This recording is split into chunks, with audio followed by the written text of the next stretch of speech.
Selanjutnya yaitu latar belakang. Faktor yang dapat mempengaruhi kinerja keuangan perusahaan yaitu kepemilikan institusional, free cash flow, dan kebijakan dividen. Fenomena pada salah satu perusahaan pertambangan batu bara PT Bukit Asam Tbk pada tahun 2019 dan PT Indika Energi Tbk pada tahun 2019 mengalami kerugian yang diakibatkan oleh harga batu bara yang melemah sehingga berdampak pada kinerja keuangan perusahaan. Perbedaan pada penelitian sebelumnya dengan penelitian lanjutan yaitu terletak pada variabel dependen, di mana penelitian sebelumnya yaitu kepemilikan manajerial dan penelitian lanjutan yaitu free cash flow. Selanjutnya yaitu tujuan penelitian. Yang pertama, untuk mengetahui pengaruh kepemilikan institusional terhadap kinerja keuangan perusahaan. Kedua, untuk mengetahui pengaruh free cash flow terhadap kinerja keuangan perusahaan. Ketiga, untuk mengetahui kebijakan dividen dapat memperkuat kepemilikan institusional terhadap kinerja keuangan perusahaan.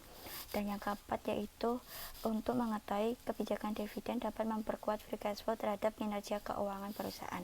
Selanjutnya, teori penelitian. Dalam penelitian ini menggunakan dua teori, yaitu teori keagenan bersangkutan dengan konflik antara investor dengan pihak manajer yang bersangkutan dengan perusahaan.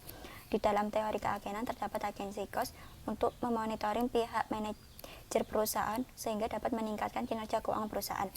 Yang kedua yaitu teori sinyal. Adalah teori sinyal yang mendasari pada informasi yang mempunyai sifat asimetri antara pihak internal dan pihak eksternal perusahaan.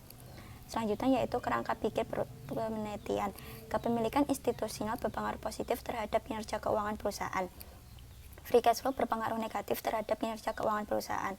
Kebijakan dividen dapat memperkuat pengaruh positif kepemilikan institusional terhadap kinerja keuangan perusahaan. Kebijakan dividen dapat memperkuat pengaruh positif free cash flow terhadap kinerja keuangan perusahaan. Selanjutnya yaitu sifat penelitian. Jenis penelitian yang digunakan yaitu kuantitatif dengan menggunakan data sekunder.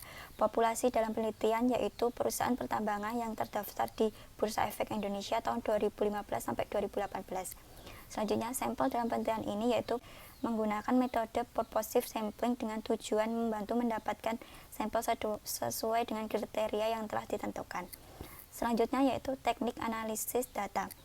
Yang pertama, statistik deskriptif sebagai gambaran suatu data. Yang kedua, pengujian asumsi klasik. Diuji dengan uji normalitas, uji multikolinearitas, uji heteroskedentisitas, dan uji autokorelasi.